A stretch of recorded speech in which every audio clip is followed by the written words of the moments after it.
I'm going to say guten Tag to Dr. Jonathan Moll, who's joining us from Hamburg in Germany. Jonathan, thanks for joining us today on the Unnoticed Show. Happy to be here. Now, Jonathan, you are the founder and CEO of a company called NeuroFlash, and this is helping business owners, entrepreneurs, copywriters to create great copy. So can you tell us how NeuroFlash is helping maybe the tongue-tied, the pen-tied, the keyboard restricted entrepreneur from creating content that they can use? Absolutely. So NeuroFlash is an AI-driven software that automatically generates and optimizes short-form marketing texts. The software helps marketeers, as you said, to find messages which resonate with consumers' hearts and minds. So the big difference between this, because there are many like this kind of trying to come onto the market, but the USP of NeuroFlash is that we use proprietary semantic approximation and emotion mapping algorithms that predict consumer associations and feelings in 17 languages with up to 99% accuracy. And that means that when you have a persona that you address or you have a brand that you are yourself, we can ensure that is really conveyed, that people understand when you write something, what you want them to understand. So you will not only, with our text, get higher conversion rates, we also ensure that your content makes people connect your brand with their life. Jonathan, do you want to just break that down for us? We're creating content. Tell us, how are you going about that? Do I need a degree? Obviously, you've got a psychology background and you're a doctor in psychology, so you're the right guy. But how does a person like me go about creating this content using NeuroFlash? It's 3 steps.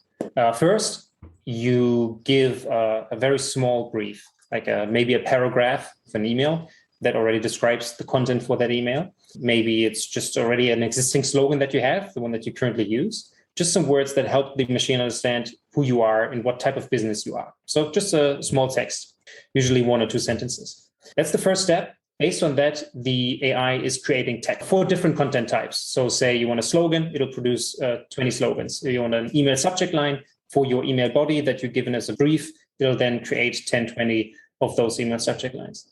And then the third step, and that's really the crucial one, that differentiates just some text from the text that gets clicked and that helps people understand what your brand is all about. We then the creations according to their ability to trigger certain automatic thoughts and automatic emotions, right? In marketing, if something is, for example, highly emotional and it's very clear what the topic is all about, and it may even be in line with your brand values, then the message is effective because people feel, so they want to click, and they also understand who you are with those few words so that they feel everything is congruent, is in line. There's no sand on the slide, so they go right into your longer form content thanks to the short marketing content that we have optimized.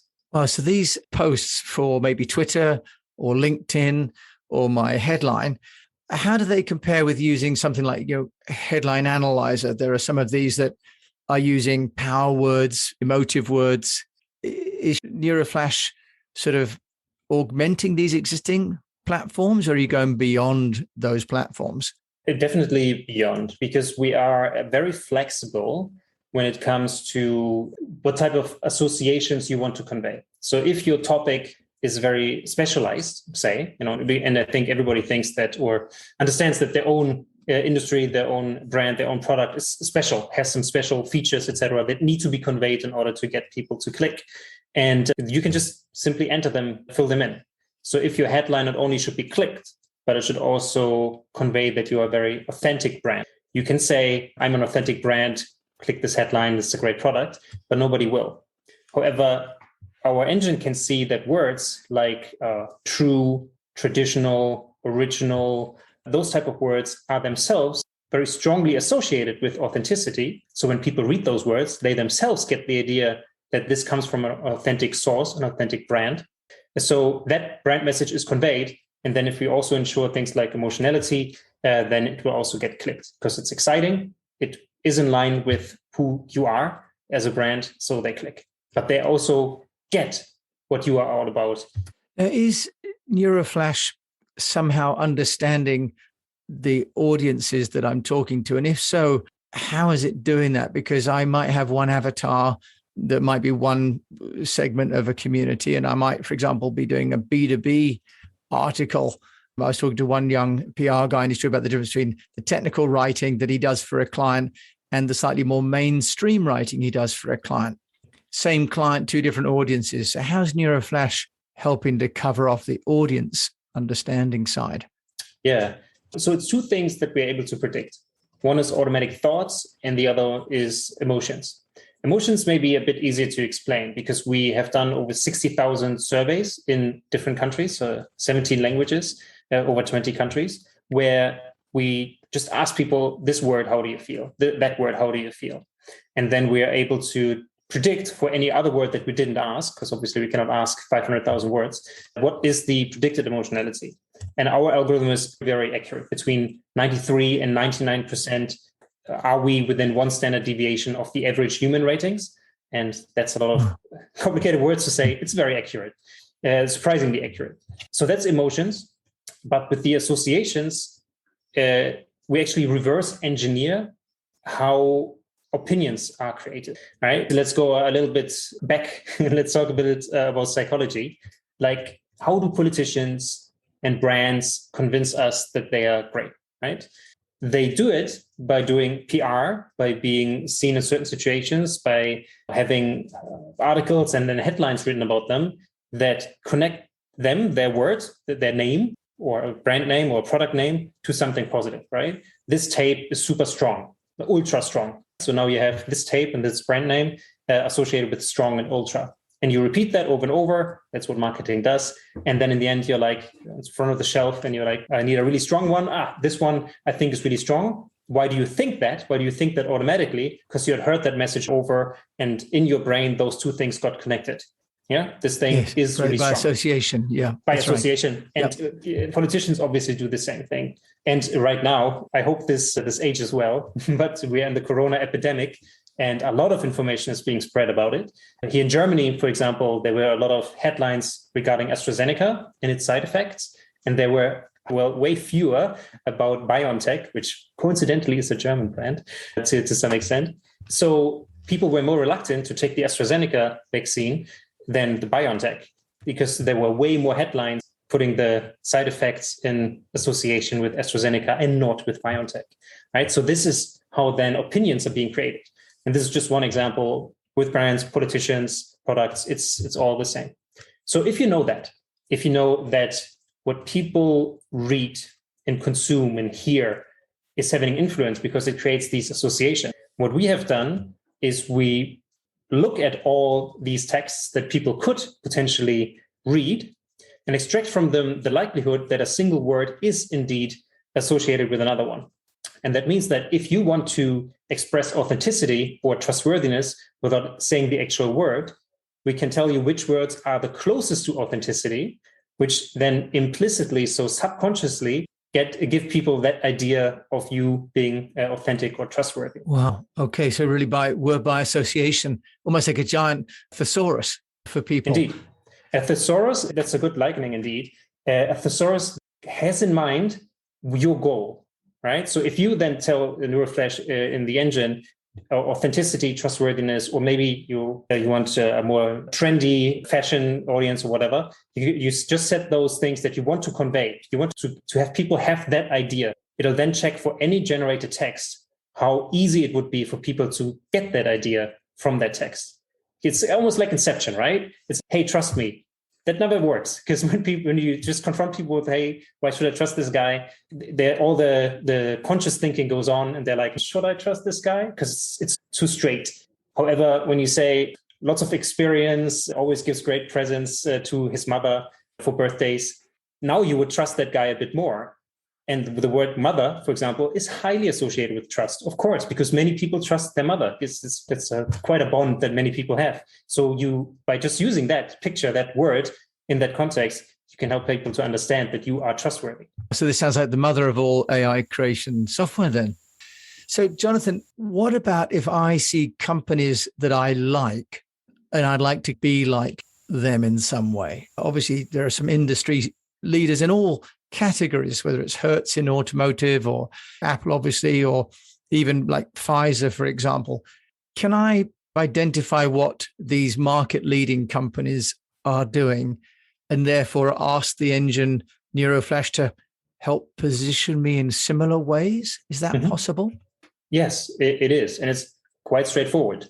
You just define as a goal and you put in a brand name like Adidas or Nike if you want to be more rebellious. And just by having the brand name, the engine understands, oh, let's look at words that are close to that brand name. Because, of course, Adidas or Nike speak in a certain way. They use certain words. And hence, if you then use similar words, it will automatically sort the creations so that you use the ones that are closest to your basically ideal brand that you try to emulate. These different words and texts, are they becoming iterative? Because when you create a campaign, it needs to be consistent over time and over channels. Can you just tell us, how do you ensure continuity, Jonathan, within Neuroflash for the content creator?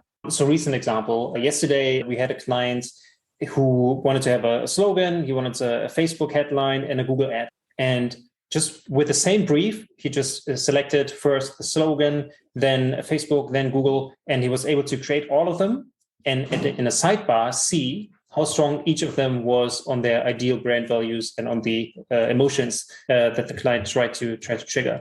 And only when all of them were at a certain level, like comparable level, would he then say, great, this is my package, this will now go out. And ensuring that all channels have the same. Now, that's a very interesting point then. So you're creating different content on the same theme for different channels. Is that correct? Because traditionally, for issues of just ease, people create the same post and they, put it out on Twitter, LinkedIn, Facebook. Instagram, because it needs a different, slightly awkward size picture, we normally have to do something different. But you're saying you make channel-specific content. Is that correct with Neuroflash? Yes, absolutely. So channel-specific in terms of length and also like use of emoticons, which are more prevalent on certain channels, for example. That is all included. We then ensure that the tonality is similar across all, so that indeed you are conveyed in the way that you want to be seen. And critically, by the way, it's always up to date. So if you say, I want to be like Adidas, who 2 years ago had certain campaigns, and they were quite different from what they are today, or if you want to be authentic and trustworthy right now, the engine is updated every month to reflect the current zeitgeist. So if the meaning of, or the positioning of a brand changes, or the meaning of a word like authenticity changes, maybe even is not as positive anymore, it'll automatically and immediately be shown. So that if you want to stay truthful or authentic or whatever, we can ensure that this happens every month with the zeitgeist in that culture, so that it's always accurate, even though the society changes. How do you take advantage of events like the Olympics? Because you mentioned you're updating every month, but the Olympics are now. Is Neuroflash going to be out of date, or am I going to stay up to, like with this American athlete Biles pulling out, for example, of the gymnastics, and maybe that's topical if I'm a brand owner? So the topicality you can indeed probably get from a newspaper that was just printed this morning. We require a lot more data to build our models. So we take the last 12 months of text data from mass media, social media, etc., to create these semantic approximations and understand what does she, for example, what is she associated with? But you shouldn't forget that obviously what she is associated with, that athlete, even though today it may have changed, there was a lot of 1 month ago when she was still in the trials and it was written about her in the context of the Olympics, all the strong associations were already there. We have Olympic Association, very hardworking. I think she's also one of the best. And all those things will have existed also before. So it is, I think that the grand things are always up to date. But if indeed you want to know exactly what happened today, then look at a newspaper. If you change your marketing positioning every day, I would question your strategic foresight a little bit, because I think the best communication is one that changes very slowly, but has a very strong core. And even though that core may change slowly over time, and it does every month a little bit, just try to be consistent. That's already hard enough, I think. Okay, John, that's a great point about the need to be consistent and not, if you like, transitory with whatever the latest fad is.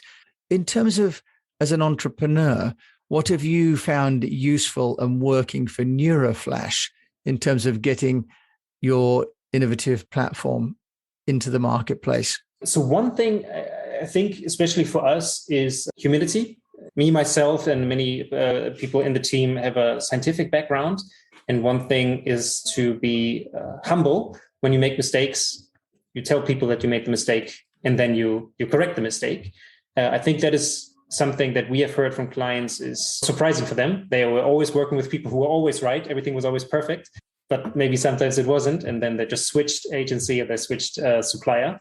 I think we always try to be very open about that. And if we made a mistake, we were the first to say, I think we made a mistake. Here's the correction, because I think that is really leading to more trust. And it's that trust then that carries you forward, because it's, I think, especially situations in which a relationship is put to the test that then also prove how strong and how reliable that relationship is. Interesting, because with the conversation with Frank Buckler that we had on the earlier episode of The Unnoticed, he was also talking a great deal about the importance of trust and building that. And is that something then, Jonathan, that you put into the Neuroflash with your own content strategy, trust? How do you use your own platform to build your brand? Yeah, of course we do. We have a set of values that we carry forward. Indeed, they are a lot about the reliability, trustworthiness, authenticity, but also a healthy dose of just a bit playfulness, because we are in the end dealing obviously with money and content, but the best content is one that makes you smile, right? Or makes you feel something. So I think that playfulness, that creativity should always be part of it. So yes, we definitely use those values when we write newsletters, when we have headlines on our website. We always try to incorporate our values as much as possible. You mentioned a couple of things. You mentioned a newsletter and a website. Which channels are you finding most useful for bringing your funnel a supply of leads then for Neuroflash? It's a dual path for us because we have worked with very big brands in the past and still to this day. Many of them are now on the platform, of course. And if we talk about brands like Adidas or Nivea or Volkswagen, it's indeed a lot about trust and the referrals that happen thanks to those relationships. That is how you grow I think best in the enterprise sector, because that's how you get to meet another CMO, because some other CMO say, hey, you should really check out these guys. And then they just call you directly and you talk with them. Other ways to get to them are usually more costly, more timely, and not always reliable. So that's one on that path of the more bigger enterprise clients. For the inbound, it's a normal mix. It's SEO, it's conferences and PR, anything that gets the word out. Yes, that's why you're on the show. Yeah, it's fantastic. You've mentioned, though, you've got, I think, 17 languages that Neuroflash can work with. So a company that's operating overseas could presumably use Neuroflash for one campaign in multiple jurisdictions. But to be very clear here, so we can rate content in 17 languages. We can right now produce content in 2 by default, which is German and English. We have a good foothold here in Germany. So obviously we do everything native there. English is very straightforward as well. And we're now going to add more languages in the next 2 months. So we can rate already. If you have your own texts, you can put them in and they will be rated. But the generation, is a little bit lagging. But over the next 2 months, those gaps should be filled. It sounds like it is already filling an amazing need for many people that are struggling with writing content. And I love the way that you can make it channel specific. I can really see amazing uplift in content engagement as a result of not just sending the same content across different channels, but actually having content specific for each channel. Seeing is believing. So indeed, if you want to try it out, we have a 7-day free trial, neuroflash.com, best way to get there. And you can just start writing within minutes. Another way to get in touch, maybe through LinkedIn. Always happy to get requests. And if you're not I would say a software salesperson, because I get many of those requests that are just pure ads. But if you are genuine and you want a real conversation, then just hit me up with text or without, and I'll be happy to connect on LinkedIn there. Jonathan Moll, you've answered my question, which was going to be how can people get hold of you? So Dr. Jonathan Moll, thank you for joining us. I say Dankeschön for joining us from Hamburg today. Gern geschehen. Thank you very much. Okay, we'll be talking to Dr. Jonathan Moore of NeuroFlash. And I can really recommend that you go and try that. And I'll put obviously the link in the show notes. Thanks for listening to this episode of The Unnoticed Entrepreneur, and wishing you all the best and that you get noticed for all the great work that you can do.